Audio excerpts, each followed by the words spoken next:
현재 크립토 시장은 주말에 이어서 82K부터 85K까지 위아래로 출렁이는 모습을 보여주면서 현재 83K에 위치하고 있는 가운데 이번 주에 단기 방향성을 결정지을 가장 중요한 매크로 일정들이 예정되어 있습니다. 이번 주는 주요 국들의 금리 위크다. 지금 전 세계가 매크로 시장과 트럼프 관세 영향으로 긴장을 하고 있는데 여기서 가장 중요한 의사결정자들, 중앙은행의 높으신 분들이 어떤 얘기를 해주느냐에 따라 단기적인 시장 방향성이 결정될 것으로 생각됩니다. 일단 가장 먼저 예정되어 있는 것은 바로 일본의 금리 결정이 예정되어 있다. 현재 지금 시장 컨센서스 같은 경우는 이전에 발표된 수치와 동일하게 금리 동결 시나리오로 시장은 예상하고 있고 최근 시장 여론에 따르면 금리 동결이 될 가능성 굉장히 크고 최근 공식 석상에서 일본은행 부총재는 매번 금리를 인상할 페이스는 아니다. 지금 미국의 이런 흔들리는 분위기 속에서 일본이 갑자기 금리를 인상해버린다라고 하면 작년 8월 달의 공포처럼 엔캐리 트레이드 청산이 가속화되면서 전 세계 금융이 무너져 내릴 수 있기 때문에 제가 봤을 때는 금리를 동결해주는 그런 그림이 가장 유력할 것으로 보입니다. 그리고 3월 20일에는 연달아 중요한 일정이 예정되어 있는데 우선 미국의 금리 결정, 현재 지금 컨센서스는 동결하는 것이 유력한 흐름으로 가고 있고 중국의 대출 우대 금리, 중국의 실질 금리라고 볼 수 있는 LPR 발표까지 예정이 되어 있다. 우선 중국부터 알아보자면 중국의 단기 LPR과 장기 LPR 모두 이전 수치와 동일하게 동결하는 움직임을 보여줄 것으로 보이는데 중국은 표면적으로는 어쨌든 대놓고 얘기하는 거 뭡니까? 경제 부양에 더 많은 정책과 도구 도입 모색하고 있다. 이번에는 동결해주더라도 어쨌든 계속해서 금리 인하와 지급 준비율 조정으로 경기 활성화 노력하겠다라는 게 2025년도에 지금 중국의 스탠스입니다. 그리고 이러한 트럼프의 미치광이식 관세에 대한 대응으로 미리미리 운을 찍어서 유동성을 공급하려고 하고 있기 때문에 이 부분도 크게 리스크로 작용될 부분은 없다. 하지만 제일 중요한 것은 뭡니까? 바로 끝판왕인 미국이다. 이날은 미국이 금리를 동결하냐 인하하냐 이런 게 중요한 게 아니라 동결하는 것은 기정사실화되어 있지만 이때는 어떤 게 발표됩니까? 이번 FOMC에서는 점도표를 공개한다. 그러면 연준의 위원들이 향후에 어떤 식으로 금리 정책에 흘러갈지에 대한 이 점도표가 어떻게 나오는지가 제가 봤을 때는 단기적인 시장 방향성을 결정지을 가장 중요한 요소다. 만약에 점도표가 좋지 않게 나와서 올해 금리 인하에 대해서 조금 부정적인 점도표가 나온다라고 하면 분명히 시장은 관세 폭탄 플러스 금리 인하 불확실성으로 흔들릴 것이고 만약에 점도표가 조금 더 추가 금리 인하로 기울어진다면 지금의 나스닥과 크립토 시장 조정을 어느 정도 회복하면서 되돌려줄 수 있는 그리고 가장 중요한 파월의 입에 집중해야 됩니다. 그리고 이번에는 점도표도 중요하지만 이러한 불안정한 시기에 QT 완화와 QT 일시 중단 만약에 이렇게 불안정한 시기에 연준이 금리 인하까지 하는 것은 인플레를 자극시킬 수 있기 때문에 조금 위험하다. 그렇다라고 하면 일단 양적 긴축하고 있는 거 일시적으로 경기 흔들리니까 중단해줄 포워드 가이던스를 얘기해준다라고 하면 가장 베스트 시나리오라고 생각됩니다. 하지만 지금 연준은 굉장히 골치가 아플 것으로 생각되는데 지난주에 발표됐던 미시간 기대 인플레이션 수치가 이런 식으로 이전 수치를 모두 상회하면서 향후에 인플레가 자극될 수 있다라는 공포감이 시장에 반영이 됐는데 또 반대로 미시간대 소비자 기대지수와 소비자 심리지수는 오히려 이전 예측치를 크게 하회하면서 미국은 소비경제다. 근데 이런 식으로 심리가 위축된다라는 것은 소비가 위축될 수 있고 그렇게 되면 경기 침체로 흘러갈 수 있는데 이런 엇갈린 데이터들이 나오면서 더더욱 고민이 많을 것이라고 생각합니다. 하지만 어쨌든 20일날 발표가 되는 한국 시간으로 목요일 새벽 3시 이때 어떤 식으로 파월이 얘기를 해주고 점도표를 찍어주는지 여러분들이 확실하게 체크하시고 방향성을 잡고 대응하시는 것도 충분히 좋은 방법이라고 생각이 됩니다.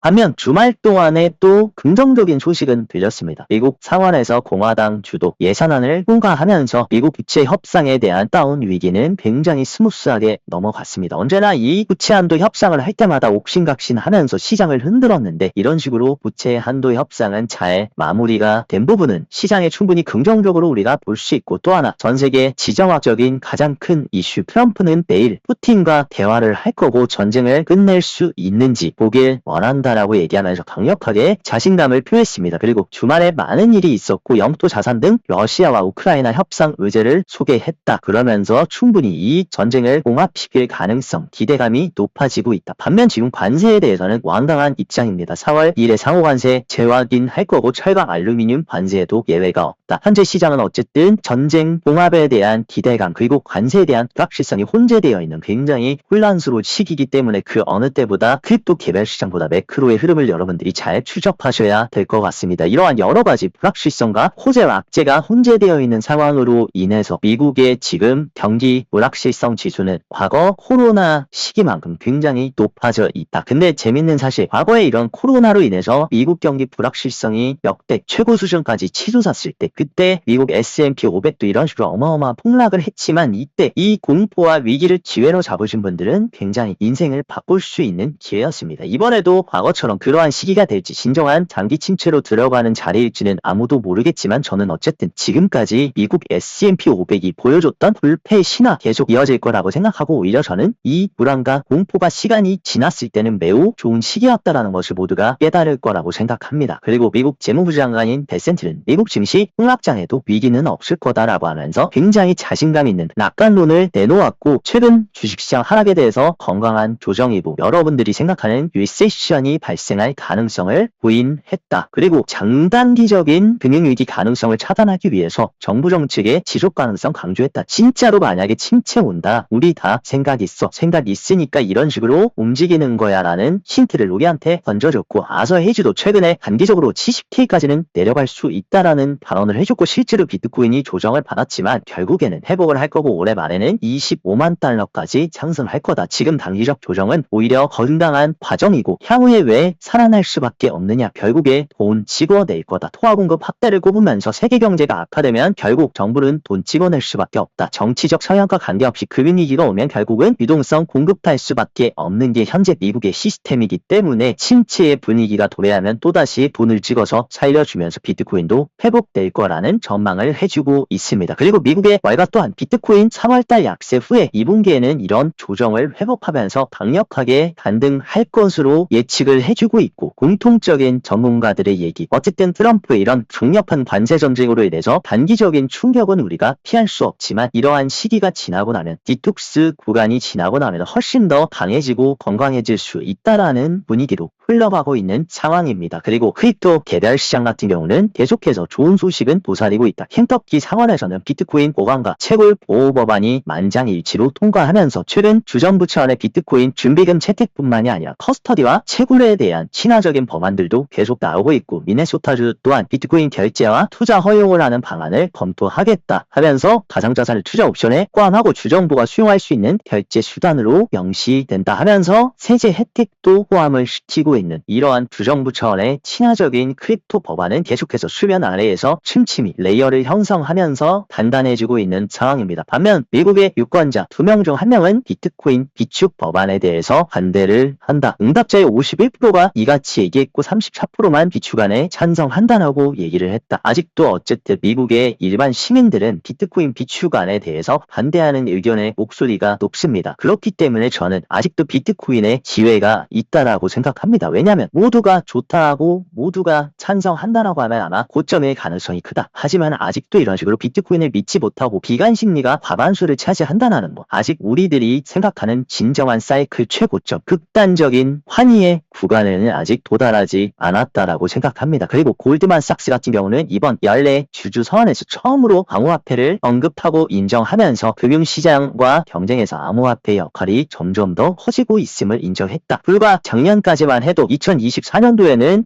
연차 보고서를 통해서 암호화폐 서비스를 제공하지 않거나 제공하지 않을 것이라고 했는데 지금 2025년에는 제공하지 않기로 한 디지털 자산과 암호화폐 상품 서비스를 고객들에게 적극적으로 제안을 하고 있다. 180도 작년과 이런 초대형 자본시장 포식자들의 분위기도 변화하고 있고 골드만삭스는 가장 큰 비트코인 현물 ETF인 블랙록의 IBIT를 가장 많이 보유하고 있는 기관 중에 하나라는 팩트도 보셔야 됩니다. 이들이 이대로 사이클 탑을 찍고 조정을 받고 시즌 종료가 되는데 왜 그렇게 비트코인을 많이 매집했을까? 여기에도 물음표를 던져본다면 장기적인 방향성에 대한 가이드라인은 어느 정도 나올 거라고 생각됩니다. 그리고 아르헨티나 규제기관은 가상자산 규제 규정을 공식적으로 승인하면서 이번 규정 조정의 목표는 가상자산 업계 투명성, 안정성, 사용자 보호를 보장하는 것이다. 이런 식으로 확실한 명확한 규제의 틀을 잡아 나가려고 하고, 남미의 또 다른 국가인 브라질 또한 가상자산 도입 속도를 내려는 움직임을 가져가면서 비트코인을 활용해서 급여까지 지급하려는 법안들이 지속적으로 발의가 되고 있다. 그리고 특히나 브라질은 디지털 자산 허브로의 도약을 목표로 가상자산 산업 증진에 박차를 가하고 있다. 근데 브라질은 또 어디에 소속되어 있습니까? 중국과 러시아를 필두로 한 브릭스의 핵심국이기도 한 게 브라질이다. 이런 식으로 브라질이 암호화폐 시장에 적극적으로 뛰어들려고 하고 있고, 러시아도 마찬가지고, 그리고 중국도 홍콩을 앞세워서 시장에 침투하고 있는 흐름을 봤을 때 향후 전 세계 지정학적인 부분에서도 비트코인이 차지할 역할이 점점 더 커지고 있다라는 이 본질을 보셔야 된다. 그리고 리플 같은 경우는 이번에 새로운 상표를 출원하면서 리플 커스터디 상표를 정식으로 승인을 받았습니다. 그래서 암호화폐, 법정화폐, 가상화폐, 디지털 화폐의 보관을 위한 소프트웨어를 전격 출시했고, 이러한 일환은 뭡니까? 리플은 지금 스테이블 코인 사업에 본격적으로 뛰어들었고, 미국 정부가 스테이블 코인을 밀어주려고 하고, 미국발 스테이블 코인인 리플사가 지금 커스터디 상표까지 출원했다라는 거. 미국의 높으신 분들이 지금 어떤 계획을 짜고 있고, 거기에 가장 밀접하게 정보를 교환하는 리플의 움직임을 봤을 때 시장이 향후에 더욱더 확장될지 축소가 될지는 어느 정도 힌트가 나왔다라고 생각합니다.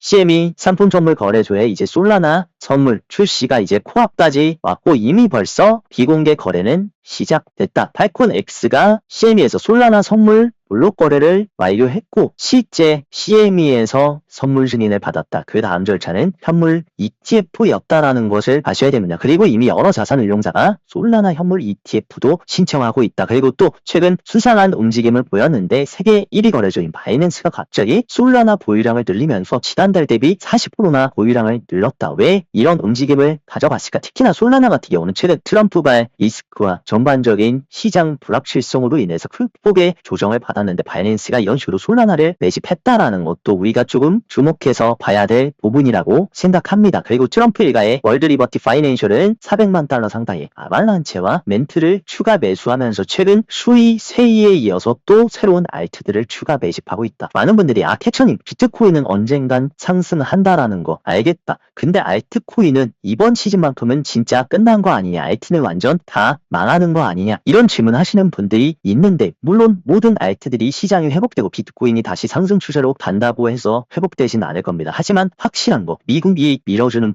프로젝트, 그리고 트럼프 일가가 밀어주는 프로젝트, 그리고 본질이 있고 중장기적으로 성장할 수 있는 알짜배기 메이저 알트들은 분명히 저는 비트코인 분위기가 회복된다라고 하면 충분히 좋은 흐름으로 가줄 수 있을 것으로 생각하고 있습니다. 이런 움직임에 따라 또 바네크가 아발란치 허물 ETF를 신청하면서 이런 식으로 줄줄이 준 메이저 근본 있는 알트코인들에 대한 현물 ETF 기관 신청도 지속되고 있다. 기관들은 왜 이런 식으로 알트코인 현물 ETF 출시하려고 하겠습니까? 이대로 알트 시즌이 끝나고 비트 시즌도 끝나고 사이클이 종료됐다라고 하면 이들도 이런 움직임을 가져가진 않을 텐데, 이들이 계속 신청하고 있다라는 거, 그들도 중장기적인 방향성에 대해서는 어느 정도 확신을 하고 있다라고 볼 수 있습니다. 그리고 시장가 매도 볼륨이 최근 조정에 따라 엄청나게 컸는데, 점진적으로 시장가 매도의 강도가 완화가 되고 있다라는 거, 어쨌든 하방 압력이 조금씩 완화되고 있다라는 의미로 해석할 수 있고, 비트코인의 관심도이자 유동성이라고 볼 수 있는 미결제 약정의 변화 같은 경우도 이런 식으로 음수권에 있다가 다시금 양수권에 들어오면서 또다시 선물 시장의 유동성이 들어오고 있습니다. 그에 따라서 비트코인 레버리지 비율 동안 고개를 굉장히 크게 들었다. 이 얘기는 이렇게 해석할 수 있습니다. 다시금 시장에 대한 기대감이 들어오고 있고 레버리지 비율이 높아지고 있다. 어쨌든 상반이던 하반이던 굉장히 큰 변동성이 조만간 나올 수 있다라는 의미로 우리가 해석할 수 있고, 그 결정은 제가 봤을 때 FOMC에서 어떤 결과가 나오느냐에 따라 방향성이 정해질 것으로 생각됩니다. 한 가지 다행인 부분은 최근 계속 음수권에 있었던 미국 기관 투자자들의 수요라고 볼 수 있는 코인베이스 프리미엄이 다시금 고개를 살짝 들면서 양수권으로 저점을 올려주는 움직임을 보여주고 있는 것은 다행인 부분이라고 생각하고, 가장 수상한 점은 비트코인 가격이 이런 식으로 흔들리고 조정을 받는데 오히려 스테이블 코인의 시총은 계속해서 올타임 하이를 찍고 있다. 보통 사이클 탑을 찍고 하락장이 시작되면 스테이블 코인 시총도 내려가면서 유동성이 빠지는 것이 정상인데, 지금 자리는 비트코인은 이런 식으로 크게 조정을 받고 있지만 스테이블 코인 시총이 늘어난다. 유동성이 확대되고 있다라고 해석할 수 있습니다. 어쨌든 단기적인 트레이딩 하시는 분들 위해서 비트코인 차트 흐름도 한번 체크를 해보면 일단 비트코인은 최근 96K를 찍고 나서는 계속해서 어쨌든 저점을 올려주면서 80K를 잘 지켜주고 있는 모습이고, 확실하게 비트코인이 단기 추세 전환을 하려면 직전 고점인 85K를 일단 뚫어주고 그와 동시에 하얀색 200일 이동평균선 위에 안착해주는 것이 저는 가장 중요할 것으로 생각합니다. 근데 만약에 이 구간을 돌파하지 못한다라고 하면 최근 만들어줬던 단기 상승 트렌드라인 하방을 이탈한다, 또다시 76K 시도해줄 수 있고, 만약에 이 구간 훼손하지 않으면서 200일 이평 위에 올라간다라고 하면 최종적인 마의 저항 구간 장기 하락 트렌드라인 이 구간을 돌파해주는 게 현재로서는 제일 중요합니다. 하지만 어쨌든 이러한 단기적인 차트 분석도 어쨌든 매크로 시장의 분위기에 따라서 방향성이 나올 것이기 때문에 이번 주 FOMC 흐름을 여러분들이 잘 체크를 하시고, 알트 시장 또한 진짜 많은 분들이 알트는 진짜 끝난 것 같아요, 알트는 망했다, 이런 얘기들이 들려오는데 비트코인이 15K를 찍고 100K를 가는 동안 이러한 알트 시장의 조정은 무려 3번이나 있었습니다. 그리고 알트코인은 비트코인과 다르게 한번 조정을 주면